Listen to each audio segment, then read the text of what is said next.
UFC Atlanta was objectively a boring fight night. We had 13 fights total. 10 of them ended up in the judges' scorecard. We had a no contest. We had a boring, wet blanket main event, and overall, a very underwhelming night of fights. My name is Angelo. This is We Want Picks, and I'm going to recap and react to every single fight from the underwhelming, boring fight night that was UFC Atlanta. Before we talk about the fights, let's talk about the bets. Those were also pretty underwhelming. I hit a couple of bets. We hit the Jamey Horth and Rodolfo Bellato bet, except the Rodolfo Bellato side was a no contest. He put on his unbelievable acting game face. He made Aljamain Sterling look like an amateur. He went out there. He put on the performance of a lifetime. The Oscar goes to Rodolfo Bellato, which means that parlay became a money line. Once there's a no contest, the odds adjust. The lady over ends up being the most profitable bet of the night, and the lady fights, the Jamey Horth, Vanessa Demopoulos, the Miranda Maverick, Rowe's Namajunas fights ended up being some of the most exciting fights on the night. Overall, pretty weird night. That does take the safety parlay down to 8-2 in the last 10. Sorry, guys. Let me give you my sincerest apologies for hitting the safety parlay at an 80% clip rate. It was dragged down. Not only did it lose this week, it went down in flames. We had 6 wins in a row. That did come to a screeching halt when Oumar forgot how to fight, and Joaquin Buckley did have a couple moments, but overall just could not defend the takedowns. We'll go ahead and break down every single one of these fights, but if you do want to check out the safety parlay, which, oh, by the way, hits at an 80% rate, is available right now at our UFC Baku at WeWantPicks.com. Check all of those picks and the bets and the breakdowns down right now on the website for UFC Baku and all the events that you're going to get over the next month at WeWantPicks.com. Overall, the fight night was not very good. There was just not that many good fights. Like, straight up, most of these fights were pretty boring. This was the opening fight of the night, Jamey Horth and Vanessa Demopoulos. This actually wasn't a terrible fight. Like, this was a pretty, I'm not going to say competitive. It wasn't competitive, but it was a back and forth kind of fight. Jamey Horth was just bigger, stronger, faster, better striker. But Vanessa Demopoulos has no quit in her. She just refused to quit. She wasn't going to give up. There's a few points in time where there were some solid scrambles on the ground, or Vanessa had Jamey's back standing and just wasn't quite big enough or strong enough to get her to the ground. But overall, this was a straightforward fight. I mean, this was exactly what everybody expected. Jamey Horth was a minus, what, 500 favorite, which is a pretty considerable favorite for women. And she went out here and she looked like it. She was bigger. She was faster. She hit harder. She had the better grappling, the better wrestling. Like, just overall, a very straightforward win for Jamey Horth. That does drag Vanessa Demopoulos down to 3 losses in a row. And it's unfortunate because she stepped up on short notice for this fight. So does the UFC just give her another fight? Because most of her fights are pretty, at least, she doesn't quit and she's not boring. Like, she tries to fight. Whether she wins or not, that's a whole different case. But she tries to fight. So does the UFC cut her after 3 losses in a row? Or do they say, hey, you stepped up on short notice. You've helped us out a few times. Like, you're not boring. Let's just keep you on the roster. And then we have Jamey Horth. Nice, solid win. The fight before this, obviously the loss to Miranda Maverick. But even in that fight, she was pretty competitive. So she's pretty young in her career, only 8-2. Now, I think this brings her to 9-2, or maybe she was 7-2 and this makes her 8-2. I don't know. But overall, like, she doesn't have this long, lengthy career, but she is big. She is improving. She can strike. She has offensive wrestling. And if she's against the cage, she has defensive wrestling. I am curious to see what happens to Jamey Horth over the next couple of months or year, because she's a few wins away from being like, all right, hey, this girl's big. She's a good striker. Like, let's actually test her here. Overall, this was a pretty fun fight because the rest of this card was not. And you might see that this fight, Philip Rowe versus Angelo, ended by TKO. You might see that and be like, oh, this must have been fun. No, this fight wasn't very fun. This was Angelo winning the first 2 rounds. He won the first 2 rounds. He won them very clearly. He got takedowns. He was the busier, faster striker. He did all of the things. The problem was he just got tired as shit. He got so tired that with 1 minute left in the 3rd round, not even a full minute, this fight was officially ended at 14 minutes and 3 seconds, meaning 57 seconds left. 57 seconds left in the 3rd round. All he had to do was survive, grab a leg, get the Muay Thai plum, anything. just survive for 57 seconds, and he would have won this fight. He would have won a 29-28 across the board, but he couldn't do it. He couldn't do it. Phil Rowe landed a couple clean punches in the third round. Angelo was obviously already exhausted and slowed down, and then just to Phil Rowe's credit, he poured it on. He let his hands go. He let loose, landed strike after strike after strike, and ultimately Angelo quit. The ref didn't come in and stop it until Angelo collapsed to the ground. So this wasn't an early referee stoppage. That guy gave him every single opportunity. Angelo just straight up softened his way out of this, which is very unfortunate because Angelo's chin didn't give up on him. We'll talk about Cody Durden in a little bit. That guy's got no fucking chin whatsoever. But Angelo's chin didn't give out. He didn't take a horrible knee to the body like Cody Brundage did. He just was like, I don't like this anymore. I'm done, and fell to his knees, so the referee had to stop it. And it's a tough break. Like, watching those fights are tough because I broke this fight down before we had odds. And I said, listen, I'm going to pick Angelo here. I don't have odds. I don't know who's going to be the favorite. I'm picking Angelo. Then the odds came out, and Angelo was the underdog. And I was like, nice. Then he became the favorite. He came out there. He looked like the favorite. My initial breakdown, when he ultimately was the dog, looked fantastic. Then he just quits with 57 seconds left in the third round. It's a tough beat, and it's hard to watch. Angelo, obviously a good fighter. He's got good wrestling. We saw a lot of wrestling in this fight. Good control on top. He's got busy striking, but he apparently has a quit button. Phil Rowe is a future fade. I get he won this fight. He is a future fade. He's a future fade. On one hand, yes, very, very late in a fight that he was losing, he was able to pull it out. That is great. Good for him. He didn't quit on himself. But at the same time, got taken down, got outstruck, literally lost all aspects of this fight other than 57 seconds left in the third round. He really let his hands go, and Angelo folded, just folded like a lawn chair. So Angelo, very disappointing finish to this fight. He literally just had to survive. And if you think I'm going crazy and I'm wrong, here's the scorecards. Every single judge had it 2-0 for Angelo going into the third. Every single judge, 2 rounds to absolutely nothing going into the third round. And then in the third round, he went ahead and just folded. Phil Rowe was always a good striker, but he didn't have the volume. And in this fight, didn't have the volume. Had the power late, but didn't have the volume. Angelo, the combination of the striking and the wrestling looked really good early. And it's just a tough beat because you leave this fight and you look at it and you can't be like, oh, Angelo's overrated. Because, first of all, he wasn't very highly rated to begin with. But second of all, he actually looked very good for 14 minutes and 3 seconds of this fight. And then just fell apart. And you can't say, well, Phil Rowe's very good. Oh, this is vintage Phil Rowe when he was finishing people. No, he looked like shit. He was getting taken down. He was getting backed up. He was hesitant. He was stuck in the mud. He didn't really let his hands go. So this was the beginning of like, oh, this card's going to suck. And I promise you the rest of this card did. Because then we had, a Ricky Simone fight. It was a Ricky Simone fight. He came forward. He got the takedowns. I mean, that's a Ricky Simone fight, and that's what we had. He came forward, he got the takedowns, he had the control, and it was just very, very clear that the experience was the difference here.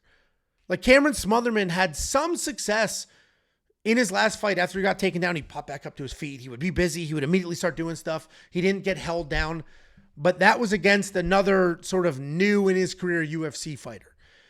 This was not the case in the Ricky Simone fight because Ricky Simone is an experienced veteran. Ricky Simone got the takedowns. Ricky Simone was able to hold Smotherman down, was able to control him, work him, threaten submissions. And this was just a smothering, very much pun intended, from Ricky Simone. He covered, he got the takedowns, he had the control. He was never in any trouble whatsoever. And ultimately a very, very unbelievable straightforward fight. I don't think this does anything for either one of their careers. Ricky Simone was supposed to fight somebody else. That guy drops. That was Charles Air Jourdain. And then Cameron Smotherman pops in on short notice. Cameron Smotherman's early in his UFC career. He stepped up on short notice, so you can't really take anything from him to go from fighting other UFC newcomers to a very good fighter who beat Merab. And you can't really give a ton of credit to Ricky Simone being a 4 or 5-1 favorite, beating a guy who stepped up on short notice. So again, another fight that wasn't very exciting, that almost meant nothing for this division. And that took us to finally a finish. And this was an annoying fight. And Not for any reason other than holy shit is Cody Durden chinny. Like, this dude is chinny. He's chinny. He's just chinny. Cody Durden comes in here, had a takedown, threatened another takedown, just getting lit up on the feet. And I was frustrated watching it because it's like, damn, dude, you got the takedown. Where's the control? Where's the chutzpah?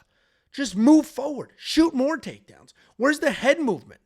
At this point in his career, Cody Durden's either got to be cut or give him another young prospect to build their career off. Because Cody Durden at this point is going to do nothing, right? He's never going to be in the rankings. He's never going to get a meaningful win. He is 17-8 in his career now.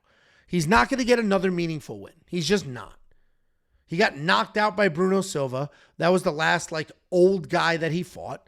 He was able to squeak out a couple of wins. And the reality is that Cody Durden is a dying breed. And the early version of Cody Durden and this version of Cody Durden are two different people. The early version of Cody Durden was a nonstop forward pressure wrestler who would get in your face, and he was gritty and dirty, and I think he had a grill. I don't know what the fuck was going on in his mouth.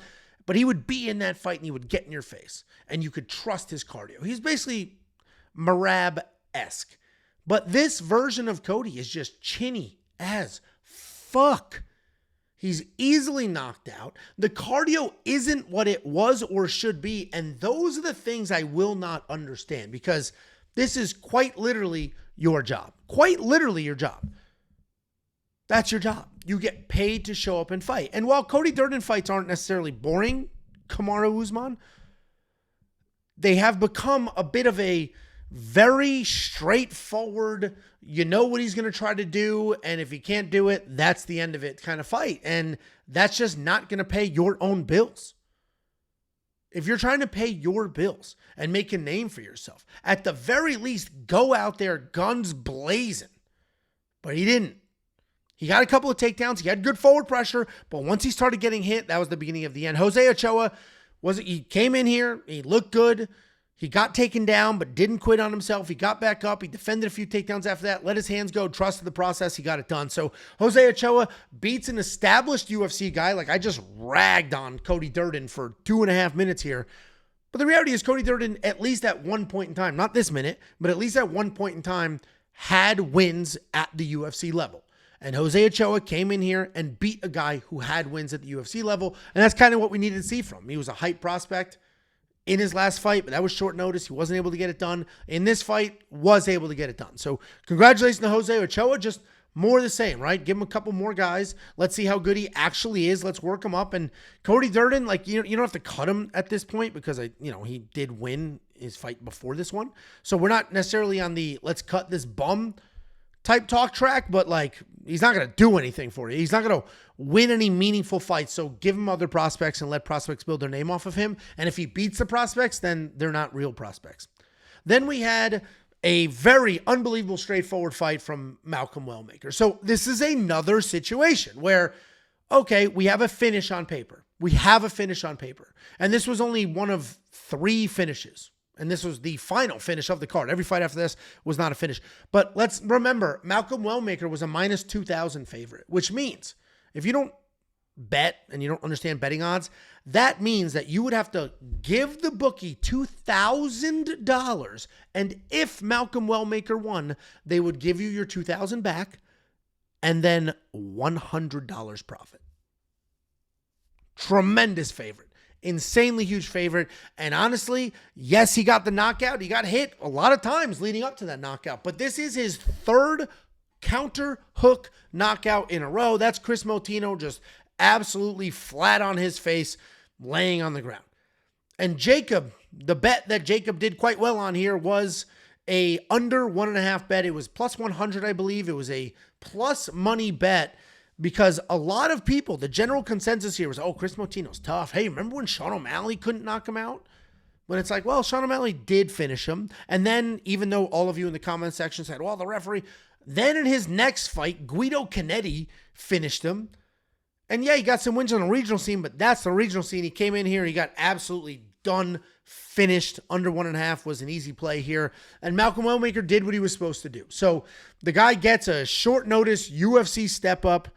And obviously, Kris Moutinho had been in the UFC before, but he's 0-3 in the UFC at this point. So he is not a UFC caliber guy. Malcolm Wellmaker, obviously an exciting young prospect, and I hope they give him more of the same. Let's not test him yet. Why do we need to test him? Why? At 135 pounds, we have a bunch of killers in the top 10. There is no reason to rush somebody. Let's just gradually build him up. Malcolm Wellmaker is young. Let's gradually build him up. Let's get some more highlights. Let's build the hype around this kid before we just destroy his career because we gave him a boring-ass fucking... Give him Cody Durden. I know they're different weight classes, but fuck it. This is exactly what Cody Durden is built for. Give him Cody Durden or whatever the 135 pound equivalent of Cody Durden is. Throw him in there. Let him get some takedowns. Let him see what, let's see what happens. How does Wellmaker do? Boom, knocked him out. Okay, he's pretty good. Wellmaker looked like a minus 2,000 favorite. He got hit a bunch of times along the way, but who cares? I mean, this is how the fight ended. Then we had a staring contest. This was a straight up staring contest. And the scorecards were interesting because for a staring contest, a couple of judges were pretty positive they know who won. It was 30-27, 30-27, and then 29-28 for Michael Chiesa. This felt like a 29-28 across the board. And if you ask me, well, which round? I don't know which rounds. It just felt way too close for somebody to have 3 rounds in the bank on 2 judges' scorecards. It felt way too close. Neither one of them did anything. Straight up, neither one did anything. That's the breakdown. Like, this still image might as well be a video of the fight. There was some time where we saw McGee holding Michael Chiesa's legs, but not quite committing to a takedown, not picking him up, not scooping him, just kind of holding a little bit. Then it would get reversed, and then Michael Chiesa would let his hands go a little. McGee had a drop of blood here. Like, almost nothing happened in this fight. And this is another fight that meant nothing. This means nothing for the division. We have 2 guys. One of them is 40. The other one is almost 40. Neither one of them are like anywhere near any sort of ranking in the division. Neither one of them put on an exciting performance. So, like, what is this fight? It wasn't entertaining for the fans. It doesn't mean anything for the rankings. So what is this fight? And on paper, maybe it should have been fun. Like, McGee's a guy that grinds his way forward. Michael Chiesa is a guy that has had a bunch of finishes, but we just ended up with a straight-up staring contest that nobody wanted to commit to anything on. So this fight kind of sucked, and it was just like, oh, that's the UFC Atlanta fight card, just more of this. And then we had the performance of a lifetime. We had Rodolfo Bellato with the performance of a lifetime. He went out there, and he did his best Oscar performance. Here's what happened in this fight. Rodolfo Bellato was winning this fight. He was winning this fight. And yeah, it was only the first round, but he was winning this fight. He was landing clean. He was backing up Paul Craig. He got the fight to the ground on top. He was winning this fight. But at one point in time, Rodolfo Bellato has one knee on the ground. He's standing over Paul Craig. Paul Craig does an up kick, kicks Bellato right in the face, and Bellato's like, oh God, oh my God, the illegal kick. He's like with it, looking like, looking confused. Then he's like laying like that. And it was going back and forth between like awake and confused to like laying down unconscious. He didn't know what the fuck he was trying to scam. He didn't know what scam he was trying to run. He didn't know. He quite literally didn't know. Oh, if I do this, they'll just give me the DQ. Or, was that legal? Because in some commissions, you need 2 knees down. Was I grounded? He literally didn't know what scam he was running. He was just putting on a show. And then ultimately the referee had to be like, yeah, dude, you're done. Like, you're laying there half unconscious 2 seconds later. Like, you're done. So this fight's over. And now we just got to figure out, was that legal? Was that illegal? I mean, the referee instantly was like, timeout, that's illegal. And I'm no referee. And I'm not licensed in Atlanta. And I don't remember if they said on the broadcast, I was kind of watching most of this on my phone. I don't remember if they said on the broadcast, just like they did last week, if they said on the broadcast like, oh, hey, this commission doesn't follow the new unified rules. Because remember last week in New Jersey, there was no new unified rules. The old grounded opponent where one finger on the mat counts as grounded was valid. I don't know if that's the case in Atlanta, and it must be because Rodolfo Bellato, I believe, in that situation, in the new rule set, would not have been grounded, and that upkick would have been perfectly legal. Either way, It's just like, what a fucking disaster this fight card was. Rodolfo Bellato was winning this fight, and that's what's so funny about this. You were winning the fight, but you still put on that whole dog and pony show for what? For a no contest in a fight that you were winning? So there goes your win bonus, you dumbass. And now we have 2 fights in a row where you look like a fucking moron. You got 10-8'd in the first round against Jimmy Crute. You somehow squeeze out the next 2 rounds. Just for a draw. So not a win, just a draw. No win bonus. Then your next fight gets canceled because you have herpes. You disgusting bastard. Then they rebook you. You go out there. You're doing well. You're winning the fight. You're a huge favorite. You get upkicked and you put on the performance of a lifetime. You make Aljamain Sterling look like a soap opera actor. I mean, they should have just given Paul Craig the win and said, you know what? This guy's being a pussy. This guy's not being a pussy. Not pussy wins. This is fist fighting. Bellato, go home. You suck. Then we had a French pussy. So I did the DraftKings video, and some of you watch that, some of you don't, right? I break down this card many times over the course of a week. I do my Sunday quick pick videos, first thing Sunday mornings. Then Tuesday night, I do the full card breakdown with Jacob. And then Friday, I film it Thursday, but Friday, we release the DraftKings breakdown. All 3 of those videos, I break down every single fight on the card. In the DraftKings video on Friday, I broke down this fight and I said, listen, Oumar Sy should win. He's big. He's strong. He's fast. He's athletic. We've seen him get beautiful takedowns. We've seen him land beautiful strikes. He is unbelievably huge. And he uses that size and that speed. The athleticism is insane. And then I said, but he's French. So I'm going to pick him. And he should, every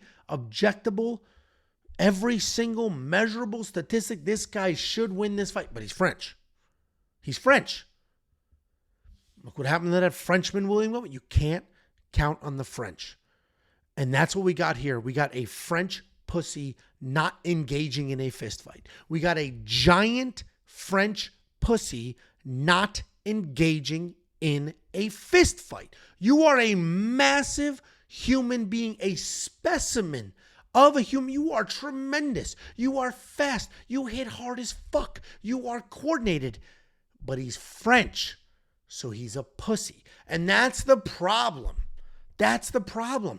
Listen, different countries are good at different things. And the reason, John Jones tweeted, I don't know, a couple days ago, a graphic, and it showed American UFC champions. I'm making up numbers. Let's say it said 100. There's been 100 American UFC champions. And then it said like Brazilian, 38, Russian, 20. And the gap was insane. The gap is insane. Part of that are skewed statistics because the UFC started in America. So, of course, we're going to have more American champions. But the other part of that is America is a very violent country. We're violent people. We just fight a lot and we argue and we're aggressive and we're just a violent culture. The French, soft as fuck. Just soft as fuck. Not a violent country. And there's a lot of countries like that. And you could obviously produce a phenomenal athlete, but if you don't have just violence running through your veins, violence ingrained in your body, and here's a perfect example. I am an American citizen. I'm the first in my family to be born in America. I also have an Italian passport. I'm an Italian citizen as well. I'm a dual citizen. So growing up, we would go to Italy, come to America, Italy, America, whatever. When you go to Italy, and you watch TV, a straight up Dove soap commercial, tits are out. Tits are out. They got titties out in a Dove soap commercial. But what you will never see is violence on TV. You come to America, no tits. No. Whoop, cover them up. Violence everywhere. Violence everywhere. I watched the movie Blank Check with my kids. You're actually, better example. First Kid. It's a 90s movie with Sinbad where he is the the Secret Service agent responsible for looking after the president's son. There's like a wild shootout in that movie, a straight up shootout. Kindergarten Cop, tons of violence in that movie. And those are movies for children in America. They won't show you a titty though. You go overseas, tits everywhere. No violence at all. And that's the difference in cultures. We are a violent people. It is born into us. It is bled into us. We watch the X Games. We just like literally just everything is just like extreme and violent. America. So yeah, fucking French pussy did nothing. Did nothing.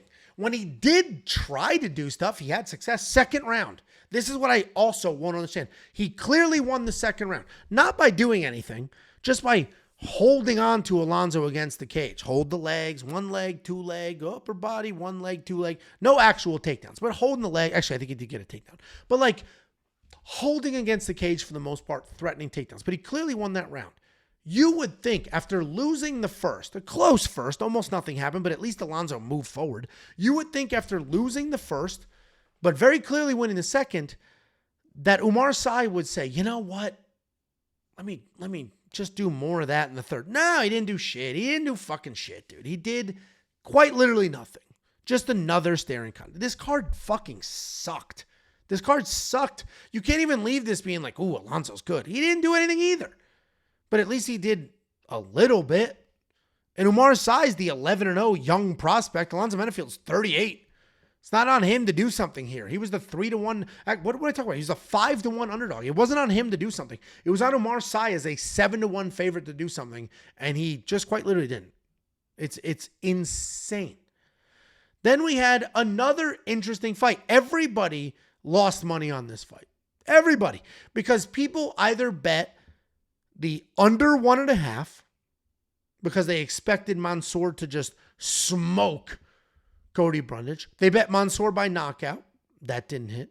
The under 1.5 didn't hit. Some people said, you know what? If you're going to bet Cody, do Cody first round. That didn't hit.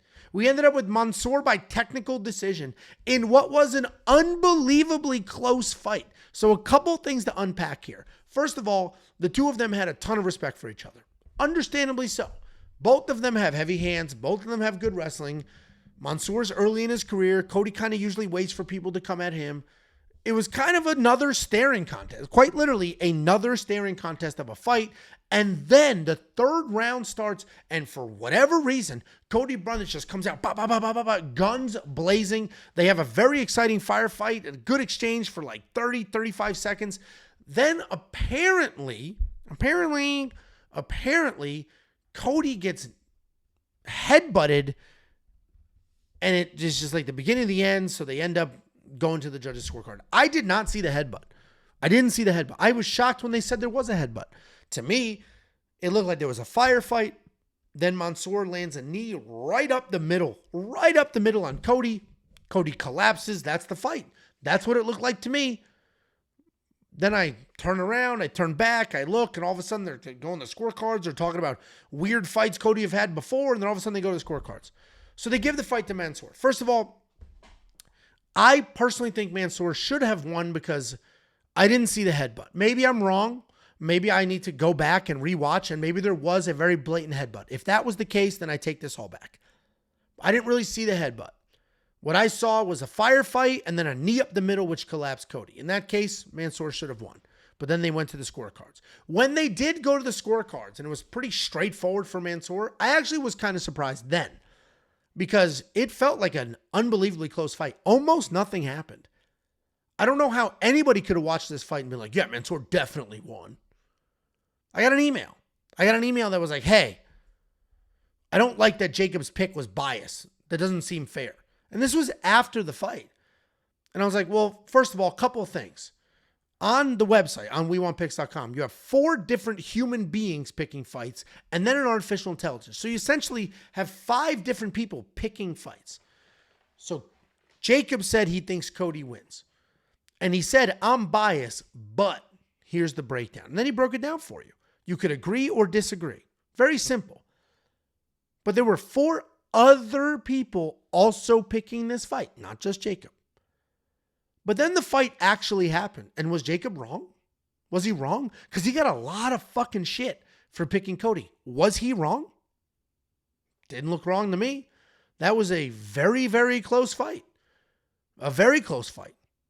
Both of them had success. I mean, honestly, if it was 1-1 going into the third, that wouldn't have been surprising. And then obviously give Mansour the third. Definitely give him the third because he had the knee, the whole exchange, the headbutt. It is what it is. But give him the third. Fine.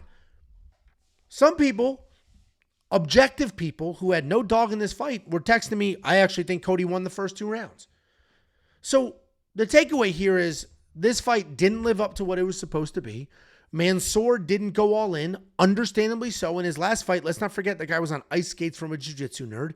Cody Brundage, at least in the beginning of the third round, straight up went for it. Guns blazing, bombing away. I didn't see the headbutt. I got to rewatch. I'm not saying there wasn't one. I just didn't see it.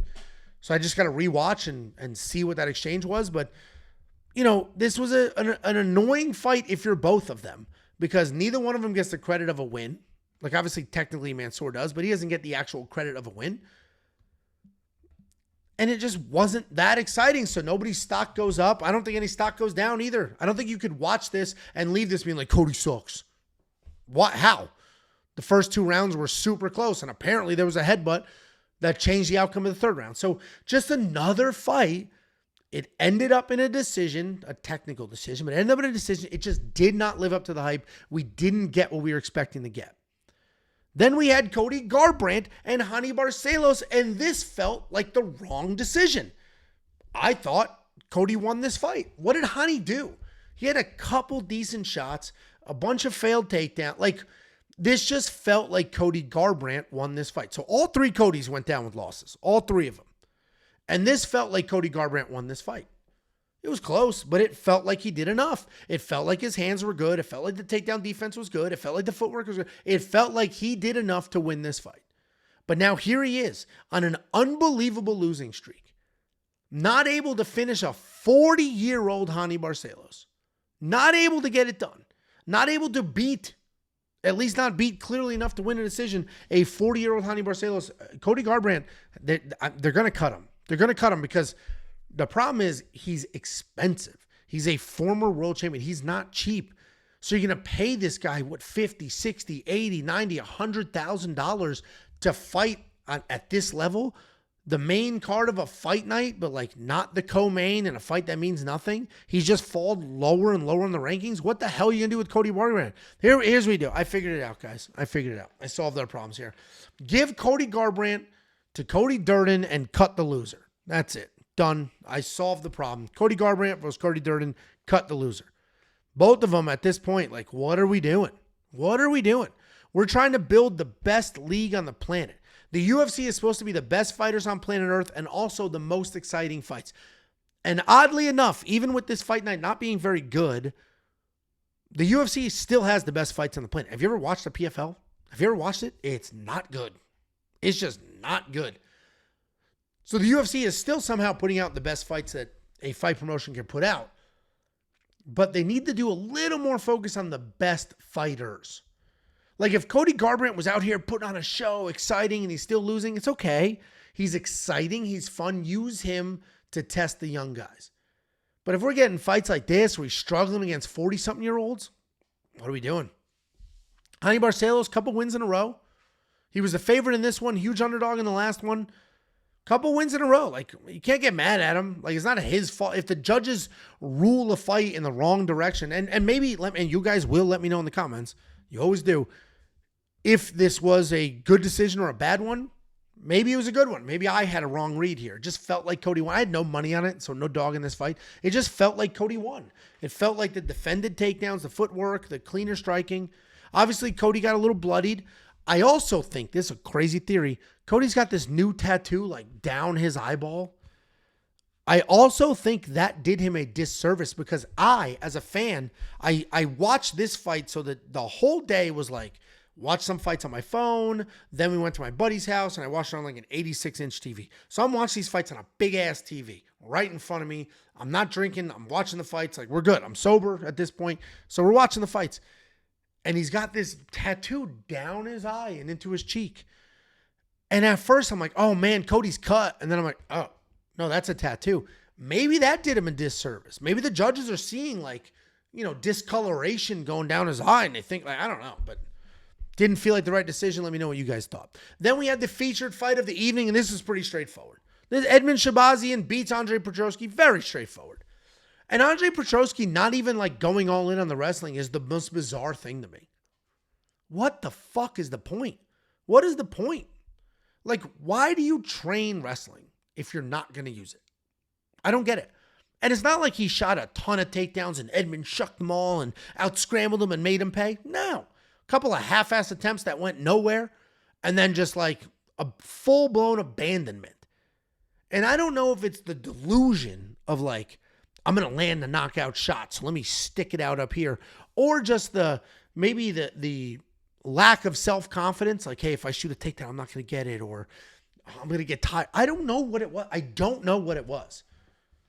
But Andre Petroski didn't really try to wrestle, and it's fine. I picked Edmund to win, and Edmund did win. Very straightforward fight. A few points in time, he had Andre in a lot of trouble a couple times, worked the body really well. And this is the fight that I would say finally lived up to who they said Edmund was. Anytime Edmund Shahbazyan has fought in the past, the announcers, the broadcasters talk about how talented he is, how good he is, the potential. And now it's like, oh, I can see it now. I see what you're talking about. He's fast. He's clean. The striking is accurate. He did defend some things. So Edmund Shahbazyan looked really good, and Andre Petroski looked terrible. And honestly, Andre Petroski, let's not forget, was on a pretty bad skid. Got demolished by Michel Pereira. Then he knocks himself out shooting into somebody's hip. Then he has an unbelievably boring fight. And then after that, another unbelievably boring fight. So now it's like a bunch of boring fights, a couple of bad losses, and then another like boring loss. I wouldn't be surprised if Andre got cut either. I doubt they cut him right now, but I would not be surprised because it's like, dude, what are you doing for us? What are you doing for us? Like, if you're not insanely exciting and you're not anywhere near the rankings, what are you doing? Why are you here? And that's the problem with this sport, and it sucks to be a fighter. It sucks to be a professional fighter. There's no leeway at all. If you're a professional fighter, you want to make money in this sport, you either have to be unbelievable or very exciting. That's it. And unfortunately, Andre Petroski is neither one. He's losing to anybody decent. And when he's winning, oh, you beat Josh Freem. Congrats. Dylan Budka. Hey, good job. They weren't even good win. They weren't even exciting. Just wet blanket. 14 minutes of control in a 15-minute fight. You probably got to cut Andre Petroski at this point. What's he doing? What is he doing? Has anybody, and be honest with me, and be honest in the comment section, has anybody ever seen Andre Petroski's name on a fight card be like, nice, that'll be fun? And if you have, let me know, and then also let me know if you're related to him, because you got to be in his family. There's no way a non-Petroski family member sees his name and is like, sick. Dude, sick fight night this weekend. Dude, you want, okay, Andre Petroski's in the featured fight. Sick fight night, bro. You're going to love it. No, nobody gives a fuck because he's not exciting. At least Edmund Shahbazyan, I see the name, it's like, hey, this guy hits like a freight train, great striking, hopefully he can keep it standing. At least I was like, oh, this could be fun. Then we had the ladies. This was actually pretty entertaining because it was back and forth. It was competitive and it meant something. When there are things that matter, when the result matters of a fight, like if Andre Petroski won, who gives a shit? What does it do? It does almost nothing. But in this fight, it mattered. Rose Namajunas, former world champion. Miranda Maverick on a win streak. Like, this fight mattered, and it was competitive. It was a good back and forth fight. It came down to the third round, in my opinion. It came down to the third. And ultimately, Rose, the experience, got it done. And Rose Namajunas shooting takedowns is what surprised me. Miranda Maverick got 0 takedowns in this fight. Now, she ended up on top.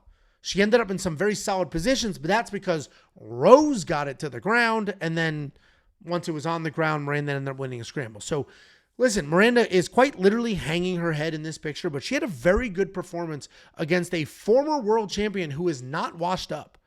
Rose Namajunas is not old. Former world champion, Rose Namajunas, still in her early 30s. Yes, she moved up in weight, and she lost to Erin Blanchfield, probably fighting for a title very shortly. She lost to Manon Farrow, just fought for a title. So Miranda Maverick has nothing to hang her head about. Like, she was in a very competitive fight. And if this was 5 rounds, maybe it would have gone differently. Not because Rose was fading, but because every single round was basically its own individual fight. We did not get the same thing 3 rounds in a row. The main event was literally the same thing 5 rounds in a row. Boring, sucked, unless Joaquin Buckley was trying to finish. Outside of that, that fight sucked. In this fight, every round was different. We had a good amount of striking. Then we had Rowe shooting takedowns. Then we had good control. The second round was unbelievable. The second round went from Rose almost choking out Miranda, basically by having her back, but on the side, to losing that position and Miranda getting a head and arm choke for the last 30 some odd seconds. Like, it was a very fun, exciting round that went back and forth. So this fight was good. Good for Rose. She should have won this fight. She was the favorite to win this fight. These are the exact type of fights that Rose needs to be winning if she's going to be considered one of the best on the planet. And Miranda Maverick, yeah, you just, you lost the fight. Your win streak comes to an end, but this is a fine loss. It is what it is. Like, nobody's going to go down undefeated. You are, at this point in your career, not the best fighter on the planet. It's a quality loss. Learn from it. Move on. And then we had the main event of the evening. Couple of things. One, the read was tough here because the read from me and basically every other person was that Joaquin Buckley was just going to be younger, faster, and the better striker here, and that would be enough to win this fight. And I know that was the read from almost every other person because I put out a video on Sunday mornings. I put out a video on Tuesday. I put out a video on Friday. And we get thousands and thousands and thousands of comments every week. I didn't see not one comment saying, Usman wins. The closest I got to that was, I think Buckley wins, but Usman's a world champ. I didn't see anybody being like, you guys are crazy. Usman wins this fight. And that's because it made sense. It made logical sense that Buckley should have won this fight because we had not seen Usman actually wrestle. When was the last time we saw him actually wrestle? Obviously not in the Hamzat fight. That was 2 years ago. Leon Edwards' fight, it was cage control. Leon Edwards' fight before that, a little bit. He has talked openly about his knees don't work anymore. He hasn't fought in 2 years. He hasn't won a fight in 4. Buckley has looked unbelievable. Fast, strong, athletic. So Buckley being the pick here seemed very logical to me. But I will say, when I saw the weigh-ins and I saw the size difference, I was like, oh, fuck. Usman is huge. I wasn't worried about clean takedowns. I was worried about Usman just holding Buckley against the cage. But that's not what we got. We had 4.5 rounds of this. 4.5 rounds of Usman getting a takedown, hanging out on top. Finally, in the 5th round, Joaquin Buckley's takedown defense shows up. He's double arming the underhook. He's landing strikes. He's landing clean. And it looked like there were moments throughout the entire fight where Buckley landed clean. You were like, oh shit. But ultimately, he went nowhere. So great win for Usman. He's back in the win column. It's tricky because he is old, and I wouldn't say this was a great performance. And he literally got a performance of the night bonus here, and I honestly don't know why. You want to give Buckley fight of the night? You can give Buckley performance of the night because he tried. He could not defend the takedowns, obviously, but he let his hands go. He tried to work up. He was looking for a finish every second of that fight. Obviously, he didn't get it, but he was trying to. Usman was just getting takedowns. But they fought each other, so give it to him too, I suppose. But what do we do here? What do we do? Because it sounds like Sean Brady's going to fight Ian Carey. And then we know JDM is going to fight Islam. So what do we do here? Who the hell does Kamaru Usman fight? Shavkat? Does he fight Shavkat next? Give him Shavkat. We'll find out if he's good or not. And maybe that's a great fight because Shavkat looked human in his last fight. So maybe that's a good fight. Maybe we do Usman versus Shavkat to find out if Shavkat actually is a human being, if Usman has some juice left. And Joaquin Buckley, listen, he's looked unbelievable at 170. This is obviously a stumble. The fact that he is undersized at 170 and used to be a 185-pounder is still crazy to me. But let's see what happens. I don't know who you give Buckley. I'd have to look at the rankings, but let's give him, do the Kevin Holland rematch. Do that. Buckley's coming off a tough loss. Holland's coming off a good win, but both of them at 170 instead of 185. Give him the Kevin Holland rematch, and let's see where that goes. Or if you want to give him an easy type win, then do that. Give him Vicente. Well, he actually beat Vicente Luque already. So I don't know. I don't know what to do with Buckley. But Usman, let's give him Shavkat and see what happens. Guys, overall, not a great fight card, but I'd rather have these fights than no fights whatsoever. And if we take a look over the next month, we actually have some very exciting fights, at least on paper. Next week, we have UFC Baku. After that, we have UFC 317. After that, we have the fight night with Derek Lewis. After that, UFC 318. In a 1 month period, we have 2 pay-per-views. And the reason I'm highlighting this is A, don't let this disaster of a fight card tonight drag you down. And B, if you want to unlock every pick, every bet, every tool, go to the website, WeWantPicks.com. You'll unlock all of that for 1 month for $10. It's $10. And if you guys are bitching about how much $10 is, you have made a lot of wrong life choices and you don't have $10 to spend. WeWantPicks.com. Click Become a Member at the top. Here's the 4 fight cards you'll unlock picks, bets, and tools for. Here's some of the tools. Fight Simulator simulates fights 100,000 times. Gives you the outputs. The Tape Index, if you like to do your own tape study, your own research, you're going to spend hours digging through the depths of hell trying to find these videos. We did it for you. Click the red play button, videos pop up. We have a brand new DraftKings optimizer that will build fights for you. We have an app. You don't need to use the app, but if you want to download it, download the app and you'll get push notifications.